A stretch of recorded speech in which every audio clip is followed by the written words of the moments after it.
47-এর আগে স্লোগান কি ছিল? পাকিস্তান কা মতলব ক্যা, লা ইলাহা ইল্লাল্লাহ, লড়কে লেঙ্গে পাকিস্তান, মারকে লেঙ্গে পাকিস্তান। এই ছিল স্লোগান। এই বাঙালিরা দিত, আমরা দিতাম। এই সমস্ত স্লোগান দিয়ে আনা হয়েছে। আনার পরে রাষ্ট্র যখন স্বাধীন হলো, আপনারা কি জানেন আলেমদের অবদান এখানে কি পরিমাণ ছিল? পাকিস্তান হওয়ার পক্ষে, মানে আমাদের বাংলাদেশটাও তো তখন কি ছিল? পাকিস্তান ছিল। যখন এই রাষ্ট্র হলো, পশ্চিম পাকিস্তানে জাতীয় পতাকা উত্তোলন করলেন শেখুল ইসলাম আল্লামা শাব্বির আহমদ ওসমানী। পূর্ব পাকিস্তান বাংলাদেশে জাতীয় পতাকা উত্তোলন করেছিলেন আল্লামা জাফর আহমদ ওসমানী রহমতুল্লাহ আলাইহি। ইতিহাস। ব্যাস, স্বাধীনতা হয়ে গেছে, দেশ পেয়ে গেছি। রাষ্ট্র আর ক্ষমতাটা দখল করেই হযরত শাব্বির আহমদ ওসমানী রহমতুল্লাহ আলাইহিকে, হযরত আপনি শিক্ষা দীক্ষার বিষয়টা দেখেন।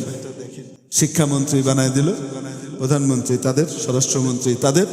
ডক্টর আমজাদ চাচা রহমতুল্লাহ আলাইহি পাকিস্তানের এক প্রধানমন্ত্রীর ছেলে ছিলেন। ডক্টর আমজাদ চাচার বক্তব্য, ব্রিটিশ আমলেও ঢাকা ক্লাবে ওই পরিমাণ মদ খাওয়া হয় নাই। যেই দিন পাকিস্তান হয়েছে সেই দিন ঢাকা ক্লাবে ওই সময়কার সরকারি কর্মকর্তা এবং রাজনীতিবিদরা যে পরিমাণ মদ খাইছে। অর্থাৎ ইসলামকে দেখিয়ে, মুসলমানকে দেখিয়ে, ইসলামিক সেন্টিমেন্টকে ব্যবহার করে যুগে যুগে ফায়দা লুটে নিয়েছে অন্য কেউ, আর ফায়দাটা লুটে নিয়ে তাদেরকে ব্যাকফুটে পাঠিয়ে দেওয়া হয়েছে। চোখের সামনে দেখলাম 24